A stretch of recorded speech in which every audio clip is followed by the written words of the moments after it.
Loredana, e nxehur nga debatet e vazhdueshme me Jozin, humbet durimin dhe i afrohet me nervozizëm, duke e parë drejtë në sy.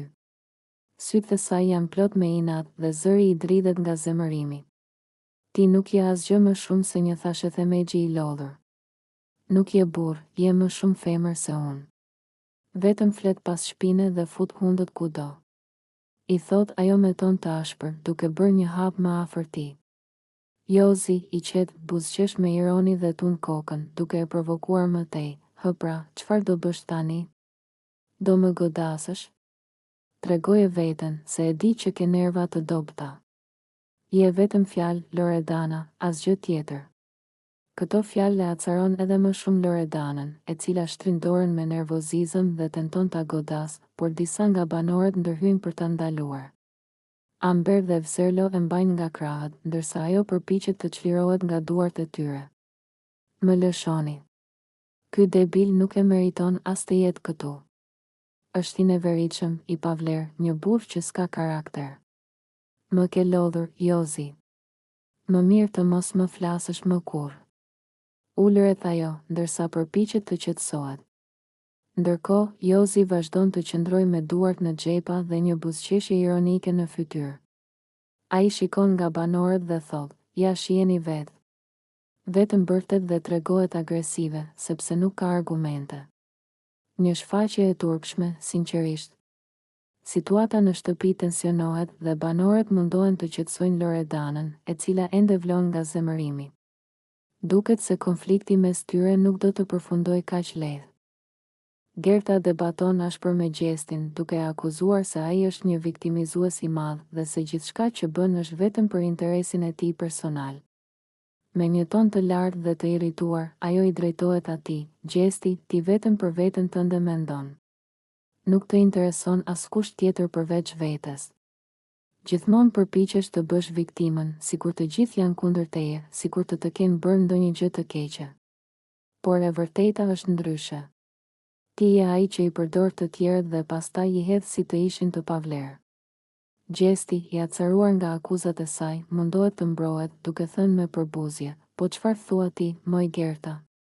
Më mirë shiko punët e tua dhe mos u merr me mua. Unë nuk kam nevojë për askën, nuk kam nevojë për mëshirën e askujt, dhe sigurisht nuk kam nevojë për fjalët e tua boshe. Gerta, e revoltuar, nuk e lë me aq dhe e vazhdon debatin, duke e sfiduar edhe më shumë. Po ti çfarë bën, Gjesti? Të gjithë e kanë kuptuar lojën tënde. Sa herë që del keq, sa herë që të kapim në gënjeshtra apo manipulime, fillon dhe bën sikur je viktim, sikur je i lënduar. Por nuk ka më budallënj këtu. Ne të shohim se si vepron, se si manipuloje Eglin, se si e ke përdorur çdo situatë për të dalë si më i miri.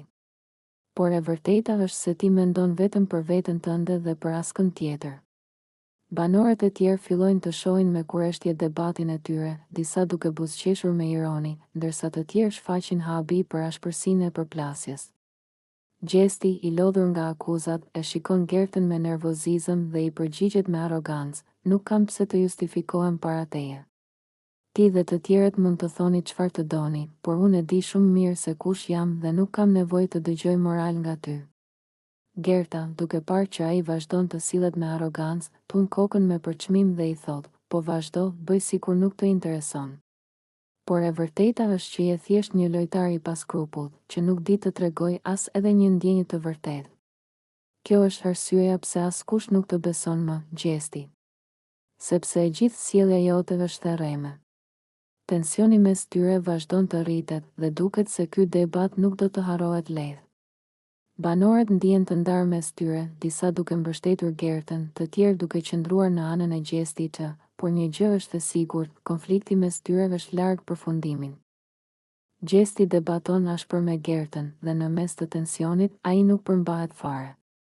Me një ton të lartë dhe me nerva të shpërthyera, ai i drejtohet asaj duke i thënë, ti je njeriu më i shpifur që kam njohur ndonjëherë.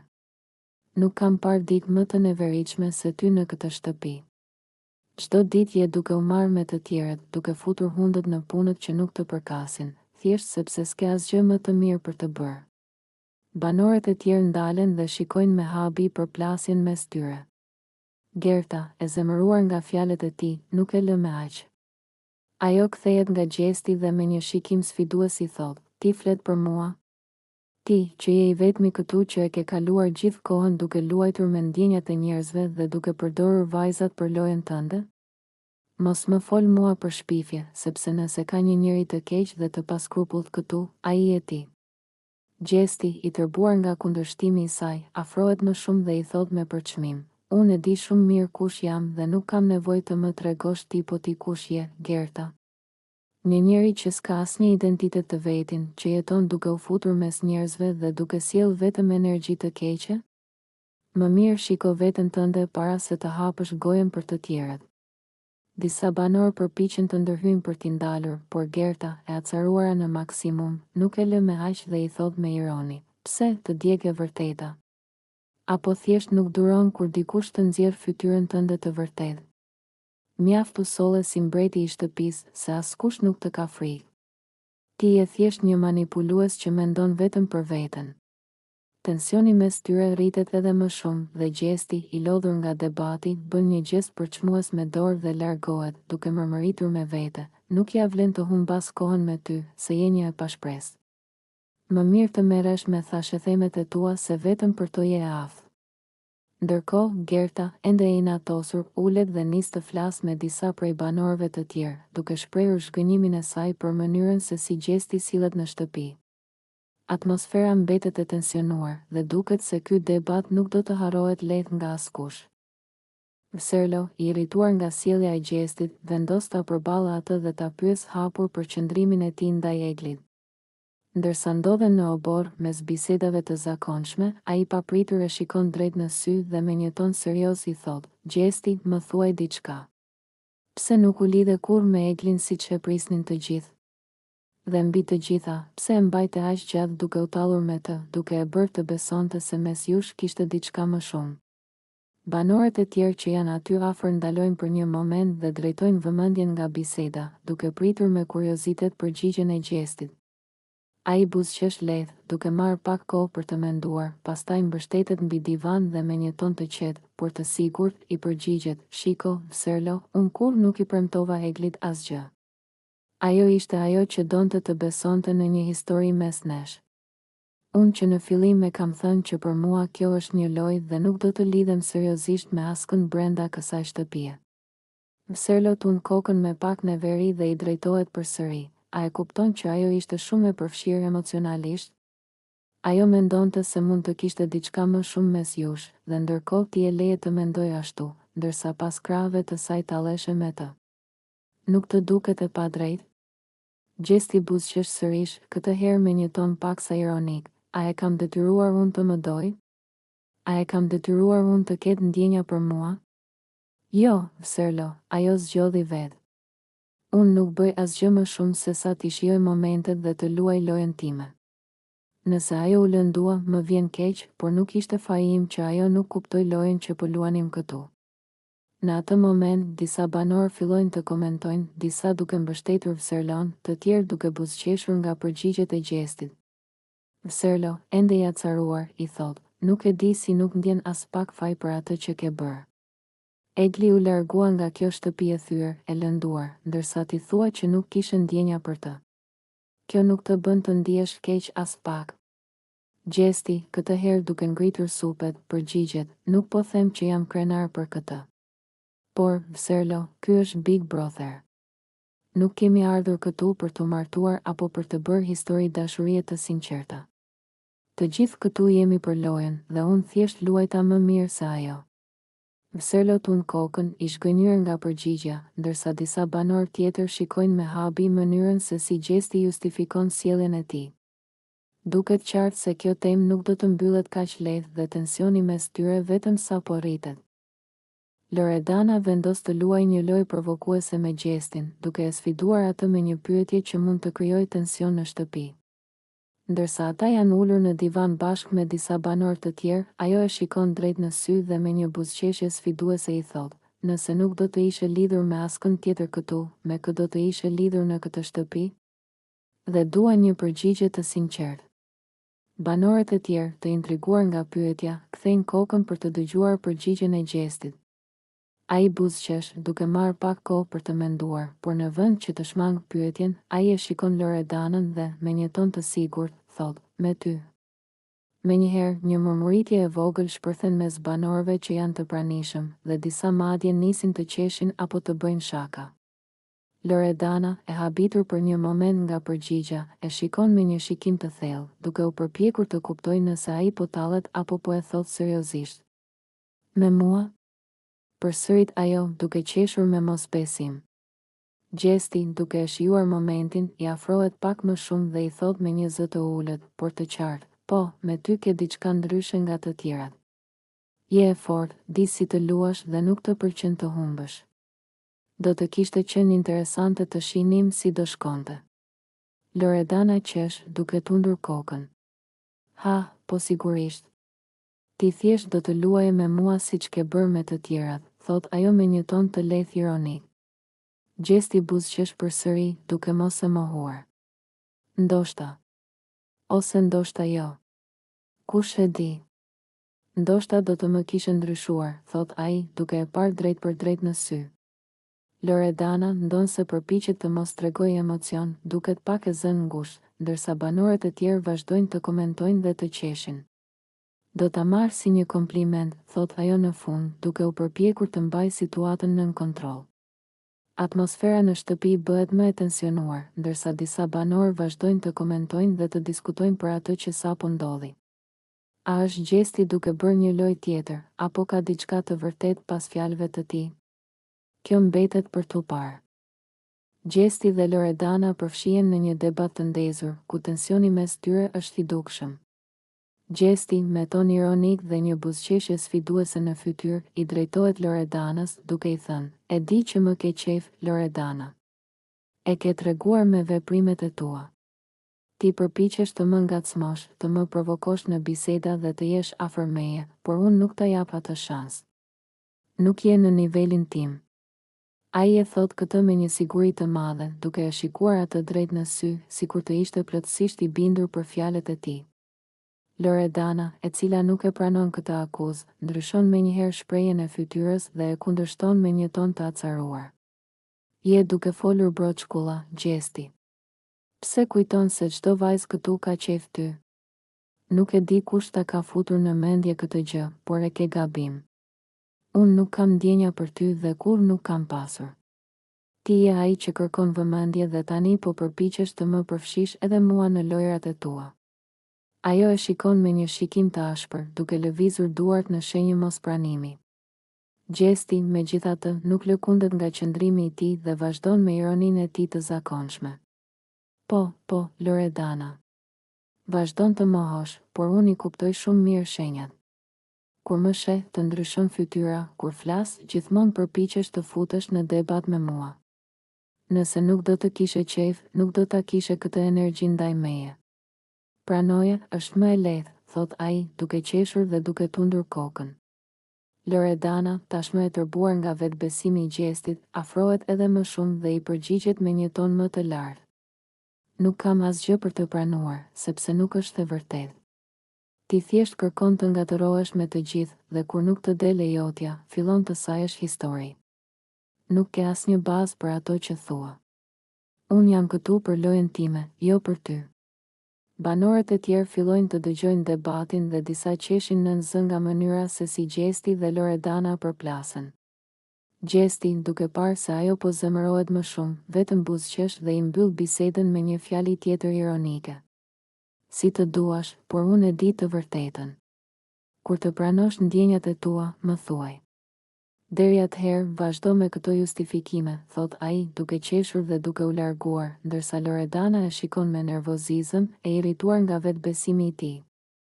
Gjesti, i nervozuar nga pyetja e Vserlos, nuk e fsheh as pak që nuk e pëlqen faktin që po e vën në siklet para banorëve të tjerë. Ai e shikon drejt dhe me një ton të prerë i thot, shiko, Vserlo, dua ta bëj shumë të qartë një gjë një herë e mirë. Unë asnjëherë nuk kam pasur ndjenja për Eglin. Nuk ka ndodhur, nuk ndodhi dhe nuk do të ndodhte kurrë. Nuk do të lidhesha asnjëherë me një vajzë si ajo, sepse thjesht nuk është tipi im. Nuk është dikush me të cilën do të ndërtoja diçka serioze, as këtu brenda, e as jashtë kësaj shtëpie. Disa banorë që ndodhen aty pranë hapin syt nga toni i ashpër i gjestit, ndërsa Vserlo e vëzhgon me një shikim shgënjyes. Ai tund kokën dhe e kundërshton, po atëherë pse e leje të mendonte të kundërtën? Pse i dhe shpresa, nëse në fund do ta hidhje tutje sikur të mos kishte asnjë vlerë për ty? Gjesti qesh me ironi, kalon dorën mbi flokë dhe me një ton të qetë, por të ftohtë, i përgjigjet: Vserlo, unë nuk i detyroj vajzat të më pëlqejnë. Nëse Egli krijoi ndjenja për mua, ky nuk është faji im. Unë thjesht shijova lojën dhe momentet. Nuk i dhash kur një premtim, nuk i thash kur që do të ishim bashkë jashtë. Ajo zgjodhi të besonte atë që donte vetë. Në fund të ditës, unë jam këtu për veten time, jo për të mbajtur dikë tjetër emocionalisht të qëndrueshëm. Tensioni mes tyre rritet dhe atmosfera bëhet më e rënduar. Vserlo, i irrituar nga fjalët e gjestit, shtrëngon nofullat dhe i thot: kjo është gjëja më e neveritshme që mund të thuash. Ti e përdore atë vajzë, e tallje, e bëre të ndjej diçka për ty dhe pastaj ja hodhe tutje si një lodër të thyer. A e di sa keq ndihej ajo para se të largohej? A e di sa herë ka qarë për ty? Gjesti, pa shfaqur asnjë shenjë pendese, ngre supet dhe buzëqesh me përçmim. Çfarë do të bëj tani? Të filloj të qaj dhe unë. Jeta vazhdon, Vserlo. Ajo mori vendimin e saj për të ikur, unë do të vazhdoj lojën time këtu. Nuk më intereson më kjo temë. Banorët që dëgjojnë këtë bisedë fillojnë të komentojnë mes tyre. Disa mendojnë se gjesti është treguar shumë i ftohtë dhe i pashpirt, ndërsa të tjerë e shohin këtë si një pjesë të strategjisë së tij për të qëndruar në lojë. Vserlo, i revoltuar, e shikon për herë të fundit dhe i thot me shkënim: shpresoj që dikush të trajtoj një ditë njësoj siç e trajtove ti Eglin. Ndoshta atëherë do kuptosh si ndihet të përdorin. Pastaj largohet duke tundur kokën, ndërsa gjesti qëndron i ulur, pa u shqetësuar fare, duke vijuar të qesh lehtë, sikur asgjë nuk ka ndodhur. Gjesti dhe Amberi përplasen sërish në mes të dhomës së ndenjes, me të gjithë banorët që i shikojnë të habitur nga tensioni mes tyre. Amberi, e acaruar nga sjellja e gjestit, qëndron përballë tij me duart në bel, ndërsa ai, si gjithmonë, vazhdon të qesh dhe ta marrë situatën si një shaka. Pse nervozohesh kaq shumë, Amber? Seriozisht, ndonjëherë më dukesh sikur nuk ke puls fare, je komplet e ftohtë. Nuk ke reagim, nuk ke emocione, sikur je robot. Thot ai, duke buzëqeshur me ironi. Amberi e shikon me inat dhe afrohet edhe më shumë drejt tij. Po ti çfarë do tani? Si nuk lodhesh duke u marrë me mua gjithë kohës?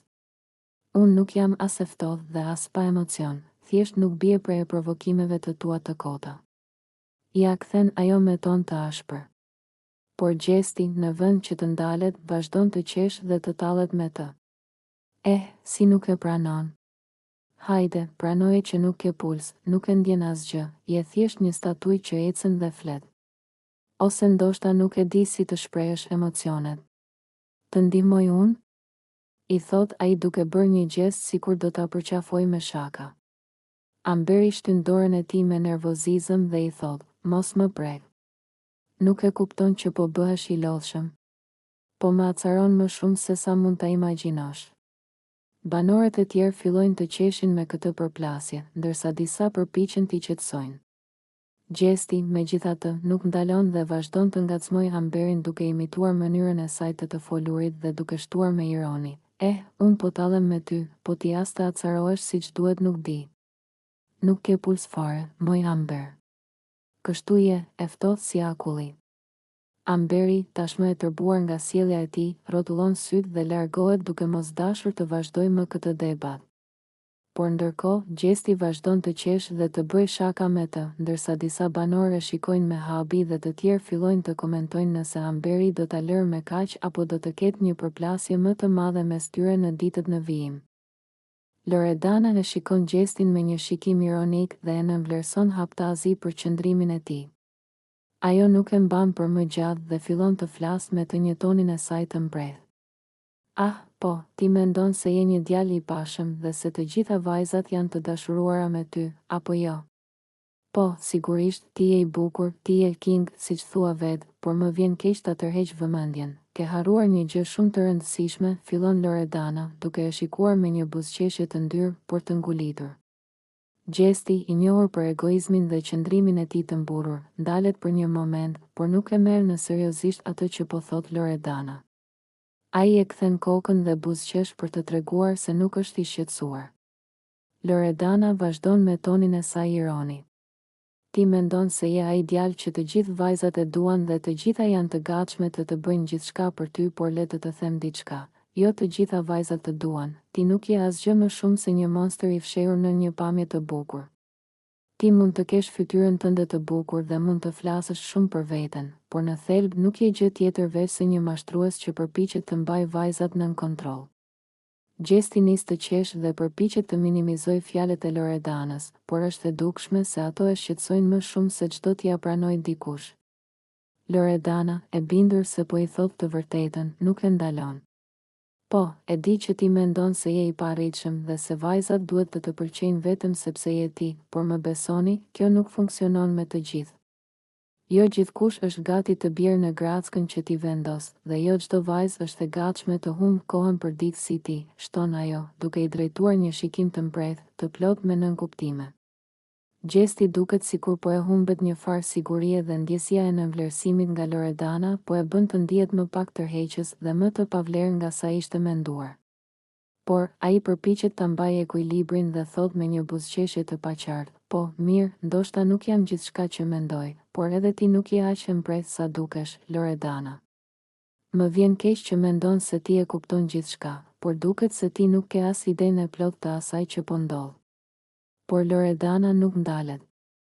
Ajo vazhdon të ironizoj dhe të shtoj, po, ndoshta ti mendon se je i pashëm dhe je mbreti i shtëpisë këtu, por të them diçka, jo të gjithë kanë nevojë për të pëlqyer, dhe ndoshta të tjerët janë më të zgjuar për të dalluar një njeri që është vetëm një imazh i jashtëm dhe jo ndihmësa e ndjenjave të vërteta. Fjalët e Loredanës duken se po e godasin Gjestin në një pjesë të tij të ndjeshme, por ai e mbajti për një kohë një pamje të qetë dhe vazhdoi të tallet për të mbajtur gjendjen. Jozi ofendon rënd Loredanën gjatë një debati të ashpër, duke i thënë hapur se ajo ka simpati për Gjestin, edhe pse mundohet ta fshehë. Ai i akuzon për hipokrizi dhe për sjellje të dyfishtë në shtëpi. Mos bëj sikur nuk të intereson, Loredana. Të gjithë e shohim si e sheh Gjestin, si i vardisesh, si mundohesh të tërheqësh vëmendjen e tij. Por pastaj del këtu dhe flet sikur je më e ndershmja, sikur nuk të intereson fare. Boll na tregove për alla, thot Jozi, duke e parë me përçmim. Loredana, e ofenduar dhe e nervozuar, i përgjigjet me zë të lartë, më lër rehat, Jozi. Ti nuk e di asgjë për mua dhe për atë që unë ndjej apo nuk ndjej. Unë nuk kam pse të jap ty shpjegime. Por Jozi nuk ndalet dhe vijon ta sulmoj, mos u mundo të bësh të pafajshmen. Ti je ajo që kritikon vajzat e tjera, por në fund je po e njëjta. Ke qejf Gjestin, po ai nuk të do. Dhe pastaj përpiqesh ta fshehësh duke folur keq për të. Hipokrite. A e sheh sa pa moral je? Loredana hap syt me nervozizëm dhe i afrohet Jozit, duke i thënë me një ton të mprehtë, ti nuk ke të drejtë të më gjykosh mua. Shiko veten tënde dhe si sillesh. Më mirë pa moral se sa një gojë prishur si ti. Tensioni mes tyre rritet, ndërsa disa nga banorët përpiqen të ndërhyjnë për të qetësuar situatën. Jozi, megjithatë, vijon të bëjë ironi, duke i buzëqeshur me përçmim dhe duke tundur kokën. Po, vazhdo mohuje sa të duash, por të gjithë e dim të vërtetën, Loredana. Ti mund ta gënjesh veten, por jo ne. Debati vazhdon me tone të larta dhe duket se mes Jozit dhe Loredanës nuk ka për të pasur paqe aq lehtë. Loredana, e nxjerrur nga debatet e vazhdueshme me Jozin, humbet durimin dhe i afrohet me nervozizëm, duke e parë drejtë në sy. Sytë e saj janë plot me inat dhe zëri i dridhet nga zemërimi. Ti nuk je asgjë më shumë se një thashethemexhi i lodhur. Nuk je burr, je më shumë femër se unë. Vetëm flet pas shpine dhe fut hundët kudo. I thot ajo me ton të ashpër, duke bërë një hap më afër tij. Jozi, i qet, buzëqesh me ironi dhe tund kokën, duke e provokuar më tej. Hë pra, çfarë do bësh tani? Do më godasësh? Tregoje veten, se e di që ke nerva të dobta. Je vetëm fjalë, Loredana, asgjë tjetër. Këto fjalë e acaron edhe më shumë Loredanën, e cila shtrin dorën me nervozizëm dhe tenton ta godas, por disa nga banorët ndërhyjnë për ta ndaluar. Amber dhe Vserlo e mbajnë nga krahët, ndërsa ajo përpiqet të çlirohet nga duart e tyre. Më lëshoni. Ky debil nuk e meriton as të jetë këtu. Është i neveritshëm, i pavlerë, një burr që s'ka karakter. Më ke lodhur, Jozi. Më mirë të mos më flasësh më kurrë. Ulëret ajo, ndërsa përpiqet të qetësohet. Ndërkohë, Jozi vazhdon të qëndrojë me duart në xhepa dhe një buzëqeshje ironike në fytyrë. Ai shikon nga banorët dhe thot, ja shiheni vetë. Vetëm bërtet dhe tregohet agresive, sepse nuk ka argumente. Një shfaqje e turpshme, sinqerisht. Situata në shtëpi tensionohet dhe banorët mundohen të qetësojnë Loredanën, e cila ende vlon nga zemërimi. Duket se konflikti mes tyre nuk do të përfundoj kaq lehtë. Gerta debaton ashpër me Gjestin, duke akuzuar se ai është një viktimizues i madh dhe se gjithçka që bën është vetëm për interesin e tij personal. Me një ton të lartë dhe të irrituar, ajo i drejtohet atij, Gjesti, ti vetëm për veten tënde mendon. Nuk të intereson askush tjetër përveç vetes. Gjithmonë përpiqesh të bësh viktimën, sikur të gjithë janë kundër teje, sikur të kenë bërë ndonjë gjë të keqe. Por e vërteta është ndryshe. Ti je ai që i përdor të tjerët dhe pastaj i hedh si të ishin të pavlerë. Gjesti, i acaruar nga akuzat e saj, mundohet të mbrohet, duke thënë me përbuzje, po çfarë thua ti, moj Gerta? Më mirë shiko punët e tua dhe mos u merr me mua. Unë nuk kam nevojë për askën, nuk kam nevojë për mëshirën e askujt, dhe sigurisht nuk kam nevojë për fjalët e tua boshe. Gerta, e revoltuar, nuk e lë me aq dhe e vazhdon debatin, duke e sfiduar edhe më shumë. Po ti çfarë bën, Gjesti? Të gjithë e kanë kuptuar lojën tënde. Sa herë që del keq, sa herë që të kapim në gënjeshtra apo manipulime, fillon dhe bën sikur je viktim, sikur je i lënduar. Por nuk ka më budallënj këtu. Ne të shohim se si vepron, se si manipuloje Eglin, se si e ke përdorur çdo situatë për të dalë si më i miri. Por e vërteta është se ti mendon vetëm për veten tënde dhe për askën tjetër. Banorët e tjerë fillojnë të shohin me kurreshtje debatin e tyre, disa duke buzëqeshur me ironi, ndërsa të tjerë shfaqin habi për ashpërsinë e përplasjes. Gjesti, i lodhur nga akuzat, e shikon Gertën me nervozizëm dhe i përgjigjet me arrogancë, nuk kam pse të justifikohem para teje. Ti dhe të tjerët mund të thoni çfarë të doni, por unë e di shumë mirë se kush jam dhe nuk kam nevojë të dëgjoj moral nga ty. Gerta, duke parë që ai vazhdon të sillet me arrogancë, tund kokën me përçmim dhe i thot, po vazhdo, bëj sikur nuk të intereson. Por e vërteta është që je thjesht një lojtar i paskrupull, që nuk di të tregoj as edhe një ndjenjë të vërtetë. Kjo është arsyeja pse askush nuk të beson më, Gjesti. Sepse e gjithë sjellja jote është e rreme. Tensioni mes tyre vazhdon të rritet dhe duket se ky debat nuk do të harrohet lehtë. Banorët ndihen të ndarë mes tyre, disa duke mbështetur Gertën, të tjerë duke qëndruar në anën e Gjestit të, por një gjë është e sigurt, konflikti mes tyre është larg përfundimin. Gjesti debaton ashpër me Gertën dhe në mes të tensionit, ai nuk përmbahet fare. Me një ton të lartë dhe me nerva të shpërthyera, ai i drejtohet asaj duke i thënë, ti je njeriu më i shpifur që kam njohur ndonjëherë. Nuk kam parë ditë më të neveritshme se ty në këtë shtëpi.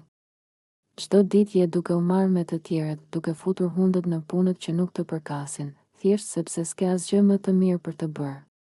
Banorët e tjerë ndalen dhe shikojnë me habi përplasjen mes tyre. Gerta, e zemëruar nga fjalët e tij, nuk e lë me aq. Ajo kthehet nga Gjesti dhe me një shikim sfidues i thot, ti flet për mua?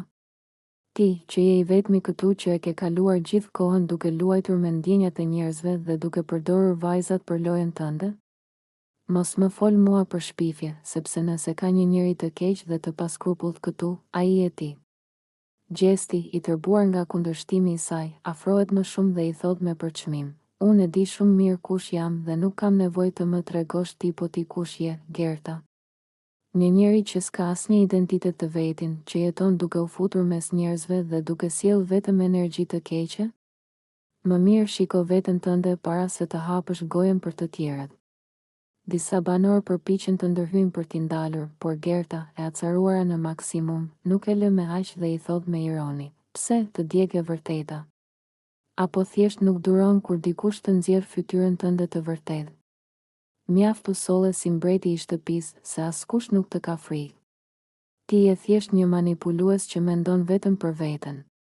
Tensioni mes tyre rritet edhe më shumë dhe Gjesti, i lodhur nga debati, bën një gjest përçmues me dorë dhe largohet, duke mërmëritur me vete: "Nuk ja vlen të humbas kohën me ty, se je një e pashpresë. Më mirë të merresh me thashethemet e tua se vetëm për to je e aftë." Ndërkohë, Gerta, ende e inatosur, ulet dhe nis të flasë me disa prej banorëve të tjerë, duke shprehur zhgënjimin e saj për mënyrën se si Gjesti sillet në shtëpi.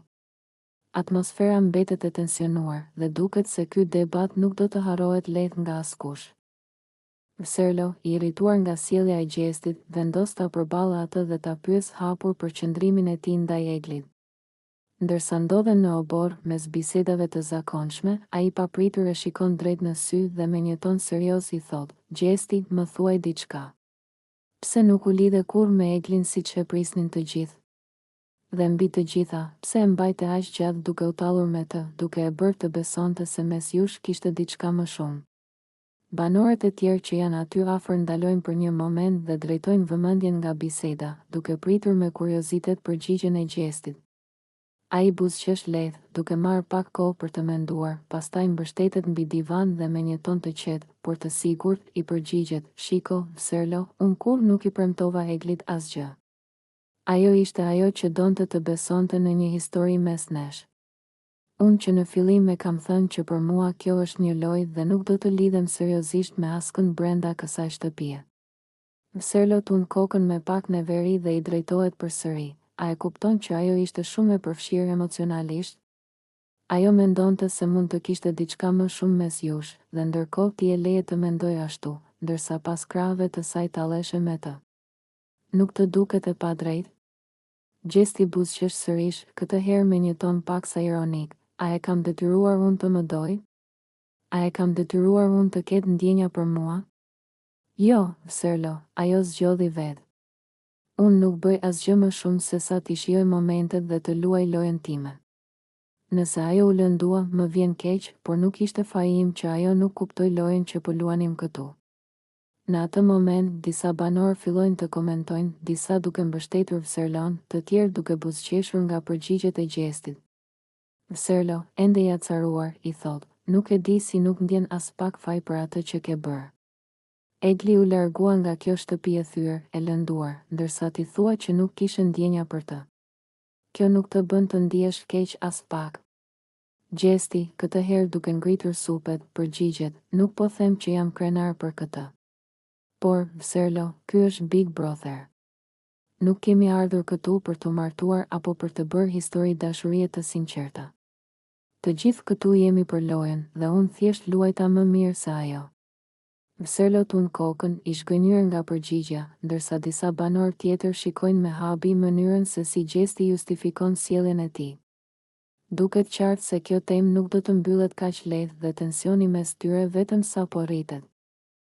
Loredana vendos të luajë një lojë provokuese me Gjestin, duke e sfiduar atë me një pyetje që mund të krijojë tension në shtëpi. Ndërsa ata janë ulur në divan bashkë me disa banor të tjerë, ajo e shikon drejt në sy dhe me një buzëqeshje sfiduese i thot: "Nëse nuk do të ishe lidhur me askën tjetër këtu, me kë do të ishe lidhur në këtë shtëpi?" Dhe duan një përgjigje të sinqertë. Banorët e tjerë, të intriguar nga pyetja, kthejnë kokën për të dëgjuar përgjigjen e Gjestit. Ai buzëqesh, duke marrë pak kohë për të menduar, por në vend që të shmang pyetjen, ai e shikon Loredanën dhe, me një ton të sigurt, thot: "Me ty." Menjëherë, një murmuritje e vogël shpërthen mes banorëve që janë të pranishëm, dhe disa madje nisin të qeshin apo të bëjnë shaka. Loredana, e habitur për një moment nga përgjigja, e shikon me një shikim të thellë, duke u përpjekur të kuptojë nëse ai po tallet apo po e thot seriozisht. "Me mua?" Përsërit ajo, duke qeshur me mosbesim. Gjesti, duke e shijuar momentin, i afrohet pak më shumë dhe i thot me një zë të ulët, por të qartë: "Po, me ty ke diçka ndryshe nga të tjerat. Je e fort, di si të luash dhe nuk të pëlqen të humbësh. Do të kishte qenë interesante të shinim si do shkonte. Loredana qesh duke tundur kokën. Ha, po sigurisht. Ti thjesht do të luaje me mua siç ke bërë me të tjerat, thot ajo me një ton të lehtë ironik. Gjesti buzëqesh përsëri, duke mos e mohuar. Ndoshta. Ose ndoshta jo. Kush e di? Ndoshta do të më kishe ndryshuar, thot ai, duke e parë drejt për drejt në sy.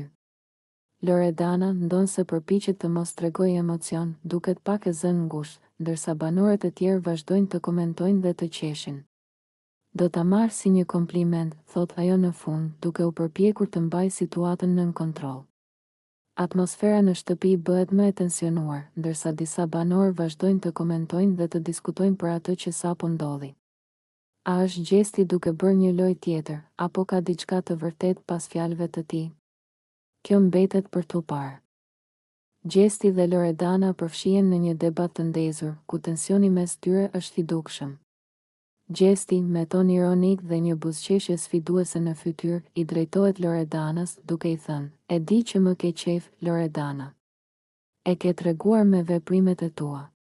Ti përpiqesh të më ngacmosh, të më provokosh në biseda dhe të jesh afër meje, por unë nuk ta jap atë shans. Nuk je në nivelin tim." Ai e thot këtë me një siguri të madhe, duke e shikuar atë drejt në sy, sikur të ishte plotësisht i bindur për fjalët e tij. Loredana, e cila nuk e pranon këtë akuzë, ndryshon menjëherë shprehjen e fytyrës dhe e kundërshton me një ton të acaruar. Je duke folur broçkulla, Gjesti.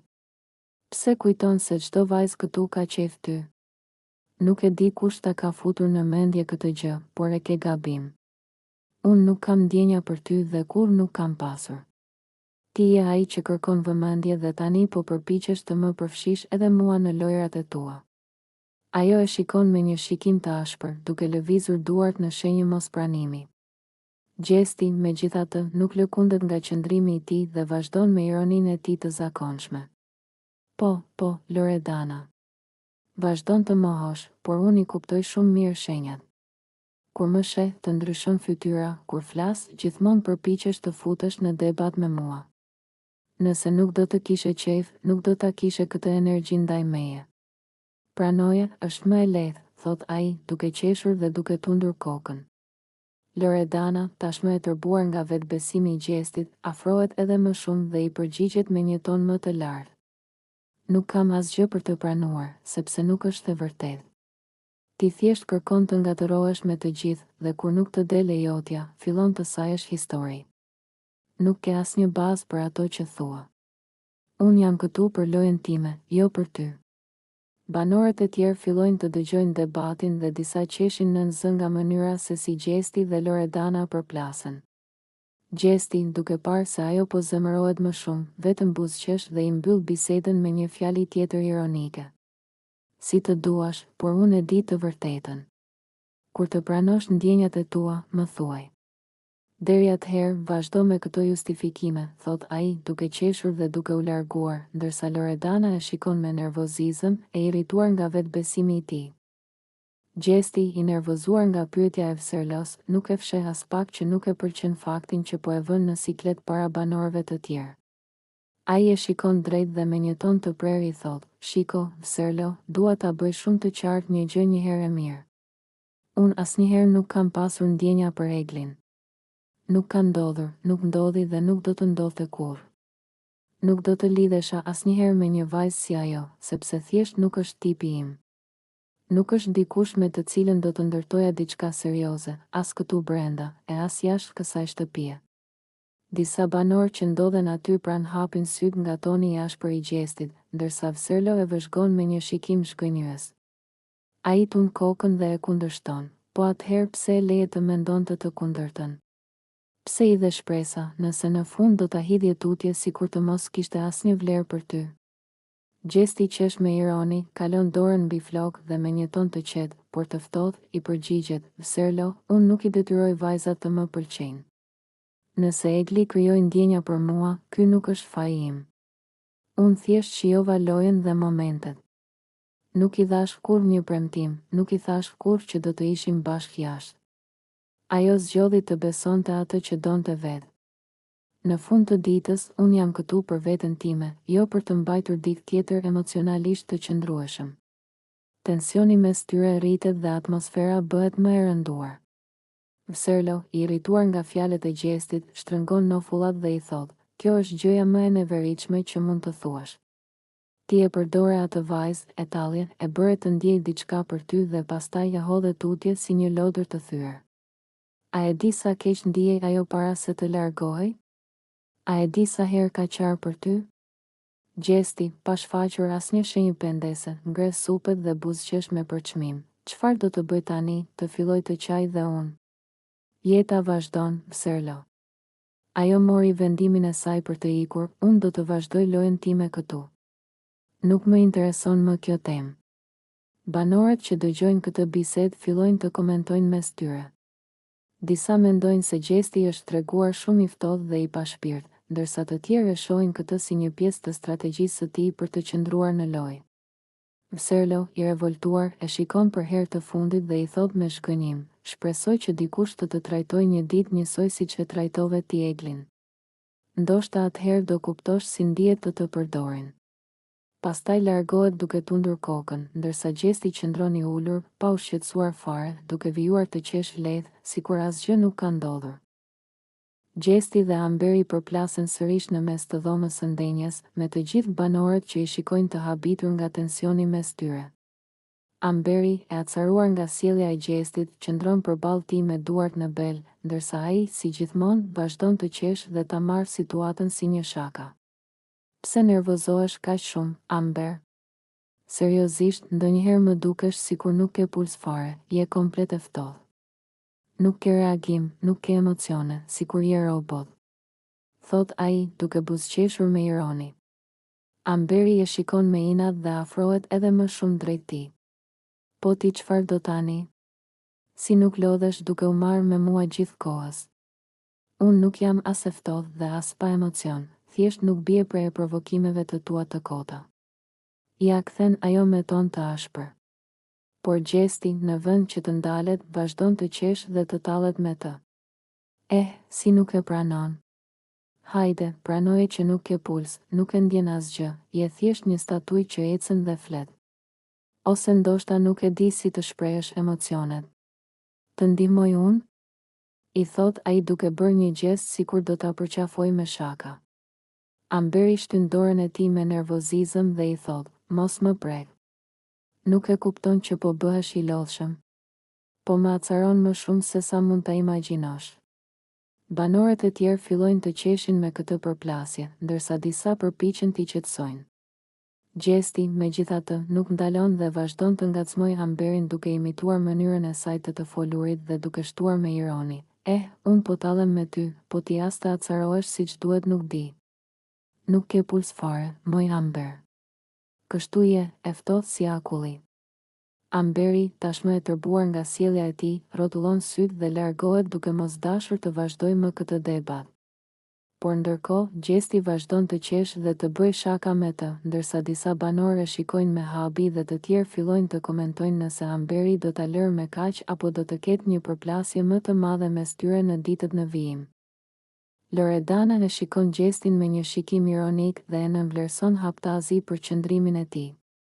Ajo nuk e mban për më gjatë dhe fillon të flasë me të një tonin e saj të mprehtë.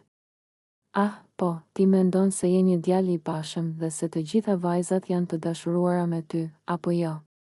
Po, sigurisht, ti je i bukur, ti je king, siç thua vetë, por më vjen keq ta tërheq vëmendjen. Ke harruar një gjë shumë të rëndësishme, fillon Loredana, duke e shikuar me një buzëqeshje të ndyrë, por të ngulitur. Gjesti, i njohur për egoizmin dhe qëndrimin e tij të mburur, ndalet për një moment, por nuk e merr në seriozisht atë që po thot Loredana. Ai e kthen kokën dhe buzëqesh për të treguar se nuk është i shqetësuar. Loredana vazhdon me tonin e saj ironi: "Ti mendon se je ai djalë që të gjithë vajzat e duan dhe të gjitha janë të gatshme të bëjnë gjithçka për ty, por le të them diçka. Jo të gjitha vajzat të duan, ti nuk je asgjë më shumë se një monster i fshehur në një pamje të bukur. Ti mund të kesh fytyrën tënde të bukur dhe mund të flasësh shumë për veten, por në thelb nuk je gjë tjetër veç se një mashtrues që përpiqet të mbajë vajzat nën kontroll. Gjesti nis të qesh dhe përpiqet të minimizoj fjalët e Loredanës, por është e dukshme se ato e shqetësojnë më shumë se çdo t'ia pranojë dikush. Loredana, e bindur se po i thot të vërtetën, nuk e ndalon. Po, e di që ti mendon se je i parritshëm dhe se vajzat duhet të të pëlqejnë vetëm sepse je ti, por më besoni, kjo nuk funksionon me të gjithë. Jo gjithkush është gati të bjerë në grackën që ti vendos, dhe jo çdo vajzë është e gatshme të humbë kohën për ditë si ti, shton ajo, duke i drejtuar një shikim të mprehtë, të plot me nënkuptime. Gjesti duket sikur po e humbet një farë sigurie dhe ndjesia e nënvlerësimit nga Loredana po e bën të ndihet më pak tërheqës dhe më të pavlerë nga sa ishte menduar. Por, ai përpiqet ta mbajë ekuilibrin dhe thot me një buzëqeshje të paqartë, po, mirë, ndoshta nuk jam gjithçka që mendoj, por edhe ti nuk je aq e mprehtë sa dukesh, Loredana. Më vjen keq që mendon se ti e kupton gjithçka, por duket se ti nuk ke as idenë e plotë të asaj që po ndodh. Por Loredana nuk ndalet. Ajo vazhdon të ironizoj dhe të shtoj, po, ndoshta ti mendon se je i pashëm dhe je mbreti i shtëpisë këtu, por të them diçka, jo të gjithë kanë nevojë për të pëlqyer, dhe ndoshta të tjerët janë më të zgjuar për të dalluar një njeri që është vetëm një imazh i jashtëm dhe jo ndihmësa e ndjenjave të vërteta. Fjalët e Loredanës duken se po e godasin gjestin në një pjesë të tij të ndjeshme, por ai e mbajti për një kohë një pamje të qetë dhe vazhdoi të tallet për të mbajtur gjendjen.